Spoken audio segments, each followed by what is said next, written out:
আচলতে দল সংগঠন বুলি নহয়, যাৰ আজিৰ দিনটোত অসমীয়া বুলি তেজ আছে সেইসকল ব্যক্তি ওলাই আহিছে। আৰু কাৰণ কি হ'ল, ইয়াত এটা বিগ বাষ্প বিয়পাব খোজা কেইজনমান মুছলিম যুৱকে না ভূত না চুত কাণ্ড কৰিছে। তাৰ প্ৰতিবাদত আমি ওলাই আহিছোঁ। এজন হ'ল মিকি মোবাইল স্বত্বাধিকাৰী আৰু এজন চনু মোবাইলৰ স্বত্বাধিকাৰী। চনু মোবাইলৰ পৰা আৰম্ভ হৈছে আৰু এনেকুৱা ধৰণৰ বিগ বাষ্প বিয়পাইছে যে হিন্দু মুছলিমৰ এটা বিগ বাষ্প বিয়পাইছে। আমি তিনিচুকীয়া তথা বেংমৰা ৰাজ্যত থকা আমি প্ৰতিটো জনগোষ্ঠী খিলঞ্জীয়াই আমি কিন্তু সমিল মিলে সকলো সময়তে থাকিব বিচাৰোঁ। এনেকুৱা মিকিৰ দৰে ব্যক্তিয়ে কিয় এনেকুৱা কৰিব বিচাৰিছে? আৰু গতিকে আমি প্ৰশাসনক 24 ঘণ্টা নহয় 12 ঘণ্টা আমি সময় দিছোঁ ইয়াৰ উচিত তদন্ত কৰিবৰ বাবে। আৰু যিগৰাকী মহিলা তথা এগৰাকী যুৱকৰ লগত যি ঘটনা সংঘটিত হৈছে, উচিত তদন্ত হৈ ন্যায়িক হিচাপে আমাৰ আৰক্ষীসকলৰ ওপৰত দৃঢ় বিশ্বাস আছে, তেখেতসকলে ব্যৱস্থা কৰিব বুলি আশা ৰাখিছোঁ। কিন্তু আমি যিটো সময়সীমা নিৰ্ধাৰণ কৰি দিছোঁ, যদি তাৰ সময়সীমা উকলি যায় কিন্তু আমি গণতান্ত্ৰিক প্ৰক্ৰিয়াৰে আমি আন্দোলন কৰিবলৈ বাধ্য হ'ম।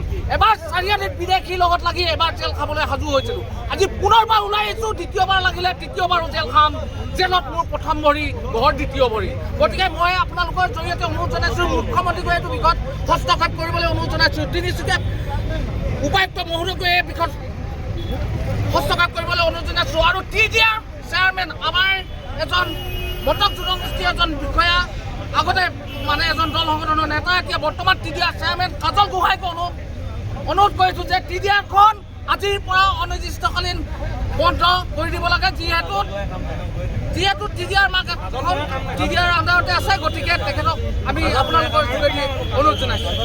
দেখিবলৈ পোৱা গৈছে এই ঘটনা বাৰে বাৰে সংঘটিত, খিলঞ্জীয়া যুৱকৰ ওপৰত বাৰে বাৰে সংঘাত দেখা গৈছে, কি ক'ব? হয়, আচলতে অতিকৈ দুখ লগা কথা। আমি অসমীয়া জাতিটো পুতৌ কৰা জাতি, গতিকে মৰম কৰা জাতি, মৰম কৰা কথা ভাবি সিহঁতে বুকুতে সোমাই কামোৰটো মাৰিছে। আৰু কিন্তু ইমানখিনি সহ্য কৰা আৰু নহ'ব। অনাগত দিনত যদি তেনেধৰণে মিকিৰ দৰে আৰু অন্য ব্যক্তিয়ে যদি কৰে, তেনেকুৱা বেলেগে যদি কৰে, আমি ওলাই আহিম।